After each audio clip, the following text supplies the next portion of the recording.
أعوذ بالله من الشيطان الرجيم. بسم الله الرحمن الرحيم. الحمد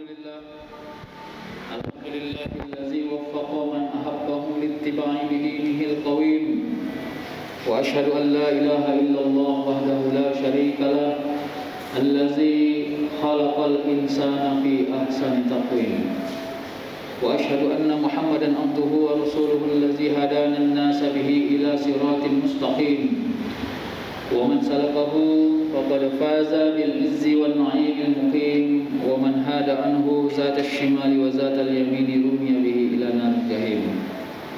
اللهم صل وسلم على سيدنا محمد وعلى آله وأصحابه الذين ساروا الناس سيره واتبعوا نهجه وسننه فكانوا أحقهم بالنعيم المقيم. قال الله تعالى في القرآن الكريم: بسم الله الرحمن الرحيم، والعصر إن الإنسان لفي خسر إلا الذين آمنوا وعملوا الصالحات وتواصوا بالحق وتواصوا بالصبر. أما بعد، فيا أيها المسلمون رحمكم الله، اتقوا الله حق تقاته ولا تموتن إلا وأنتم مسلمون. Hadirin sidang jemaah Jumat rahimakumullah, hanya kepada Allah kita berikhtiar dalam semua kehidupan kita. Orang-orang beriman itu akan menjadikan semua detik waktu yang dia miliki dihajatkan, diniatkan, diusahakan dan diazamkan untuk menjadikan semuanya menjadi nilai ibadah kepada Allah. Buahnya adalah Allah akan memberikan kepada kita perlindungan dan petunjuk. Kalau yang kita kerjakan itu berhubungan dengan dosa, maka Allah membuat kita membenci dosa itu. Kalau yang kita kerjakan itu berhubungan dengan kesia-siaan, maka Allah akan melindungi kita untuk menghindarkan diri kita dari kesia-siaan. Kalau pekerjaan kita itu berhubungan dengan manfaat, maka Allah akan hidupkan ghirah dan rasa gembira hati kita untuk mengerjakan kemanfaatan itu. Inilah buah di mana semua orang-orang beriman itu selalu mengazamkan semua niat dan aktivitasnya karena Allah Subhanahu wa taala. Maka doa kita yang tinggi kepada Allah, mudah-mudahan Allah selalu memberi perlindungan kepada diri kita, memberi petunjuk kepada diri kita, dan mengampunkan semua dosa-dosa kita, agar kita menjadi orang-orang yang bermanfaat, bukan hanya untuk kehidupan dunia, tapi insya Allah menjadi orang-orang yang bermanfaat untuk makhluk Allah lainnya. Selawat dan salam kita hadiahkan kepada Rasulullah Sallallahu Alaihi Wasallam. Mudah-mudahan kita tetap istiqomah menjadikan Rasulullah sebagai uswatun hasanah. Hadirin sidang jamaah Jumat rahimakumullah, tak lupa kita saling mengingatkan untuk senantiasa meningkatkan keimanan dan ketakwaan kita kepada Allah. Sebab seberapa hebatnya pun kita di dunia ini, kalau orientasi dan tujuan kita bukan untuk meningkatkan keimanan dan ketakwaan kepada Allah, sia-sialah kita di sisi Allah Subhanahu wa taala. Di dalam Al-Qur'an surah Al-A'raf ayat 23, satu doa yang diucapkan oleh Nabi Adam ketika dia diturunkan ke bumi. Bismillahirrahmanirrahim. Rabbana zalamna anfusana wa illam taghfir lana wa tarhamna lanakunanna minal khasirin.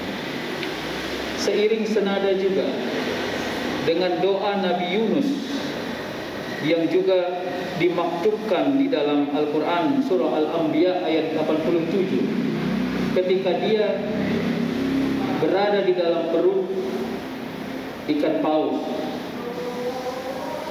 doanya adalah La ilaha illa anta subhanaka inni kuntu minadh dhalimin.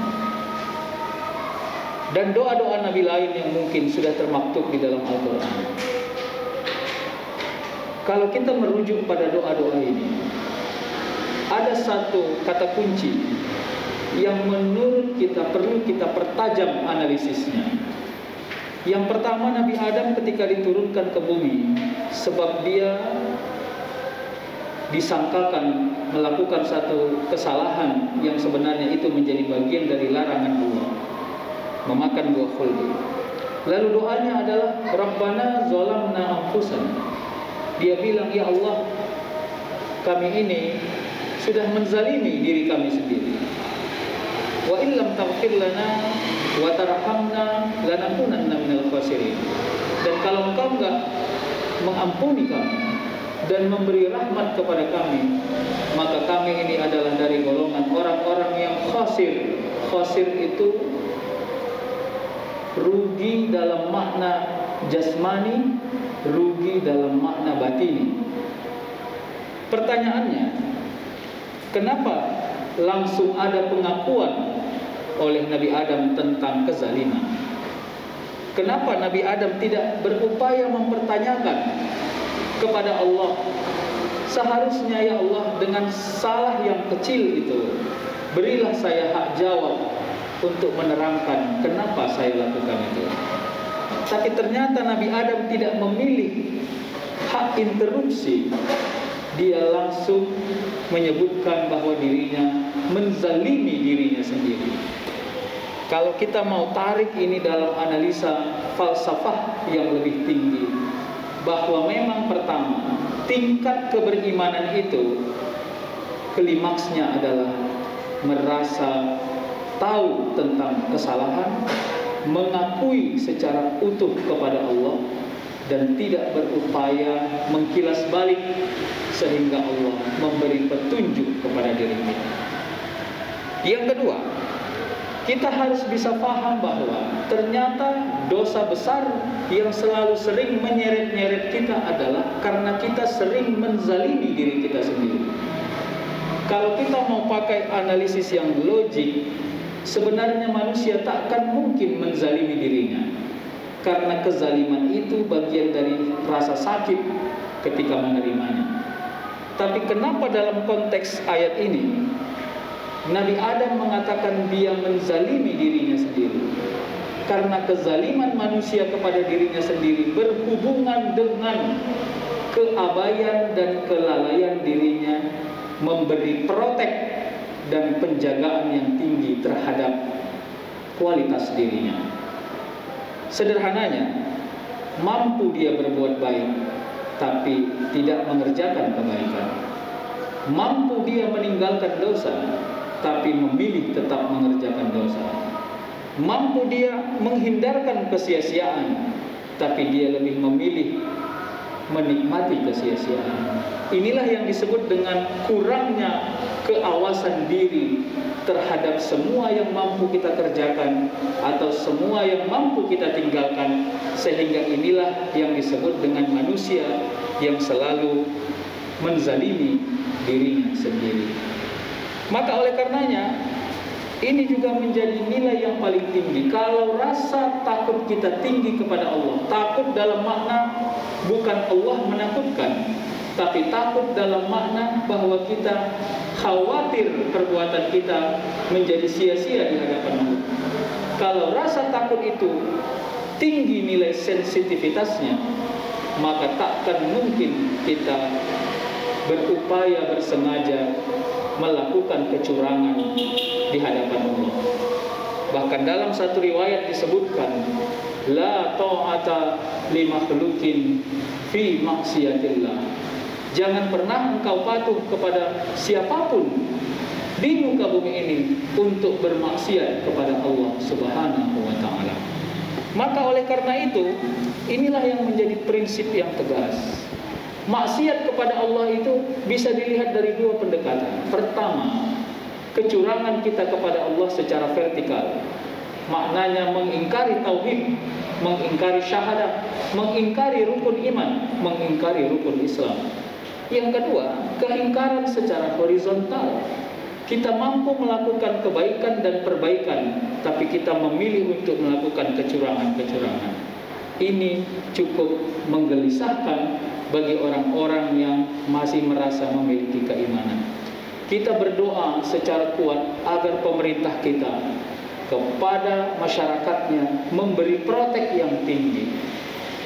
Belakangan ini banyak isu yang muncul, mulai dari COVID-19 yang belum selesai, mulai dari hal-hal yang sifatnya kasuistik, sampai pada yang baru-baru saja kita dengar akan ada rencana misalnya mau memberlakukan pajak kepada sembako misalnya. Mungkin kita tidak perlu berburuk sangka dahulu, tapi perlu kita memberi pengingat kepada pemerintah dengan objektif dan positif, bahwa ternyata menjaga kehidupan masyarakat dalam konteks kesejahteraan itu menjadi tanggung jawab dasar bagi semua orang-orang yang sedang diberi amanah dalam kehidupan ini. Maka oleh karenanya ini menjadi hajat kita bersama. Jangan sampai ketika kita ingin memakmurkan satu tempat, tapi kita justru memberi kezaliman kepada tempat-tempat lain. Mungkin ini prinsip dasar yang perlu kita pahamkan. Tapi kita tidak boleh jahat, karena kadang-kadang kita memberi nasihat dengan cara yang jahat. Kita memberi masukan kepada pemerintah seolah-olah pemerintah adalah musuh kita. Itu tidak boleh. Sebab pemerintah dan kita sama bebannya. Bebannya adalah kalau bicara dalam konteks keimanan, bagaimana mempersamakan persepsi taat kepada Allah. Kalau dalam konteks kemanusiaan, bagaimana kita melakukan upaya mensejahterakan semua kehidupan manusia.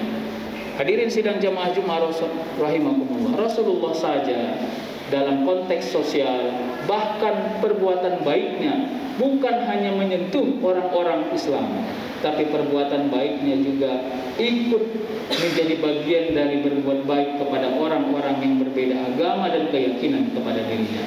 Maka dalam konteks sosial, kita tidak perlu ragu bahwa membantu orang-orang dalam konteks kehidupan dan kesejahteraan itu menjadi bagian dari amal ibadah. Meskipun kadang-kadang kita perlu melihat mana skala prioritas, karena dalam konteks riwayat katanya siapa yang dahulu kita bantu kalau kita melihat banyak orang-orang yang perlu dibantu. Pertama, lihatlah orang yang ada di dekatmu. Dalam konteks tetangga, saudara. Kalau tidak ada yang dekat, maka lihat kerabatmu, qarib, orang-orang yang mungkin berhubungan darah maupun hubungan sebab pernikahan dengan dirimu. Kalau tidak ada lagi, maka lihatlah orang-orang yang seiman denganmu, mungkin dalam konteks dekat maupun jauh dari jaraknya kepada dirimu. Nah, hadirin sidang jamaah Jumat rahimakumullah. Kembali kita kepada doa Nabi Yunus dan Nabi Adam tadi. Maka oleh karenanya jangan sampai Allah marah kepada kita bukan sebab hal-hal yang besar, tapi sebab karena kita sering menzalimi diri kita sendiri, karena kita abai terhadap tanggung jawab kita abai terhadap perintah-perintah kita, dan kita abai terhadap sesuatu yang dilarang oleh Allah Subhanahu wa taala. Tapi tetap kita harus bersangka positif, berbaik sangka, dan terus optimis, karena Allah memberi ujian-ujian kepada kita. Dalam konteks keimanan adalah meningkatkan keimanan orang-orang yang beriman. Dalam konteks kehidupan sosial, memberi iktibar dan nasihat bahwa mana yang lalai, mana yang kurang, mari kita perbaiki dan sempurnakan.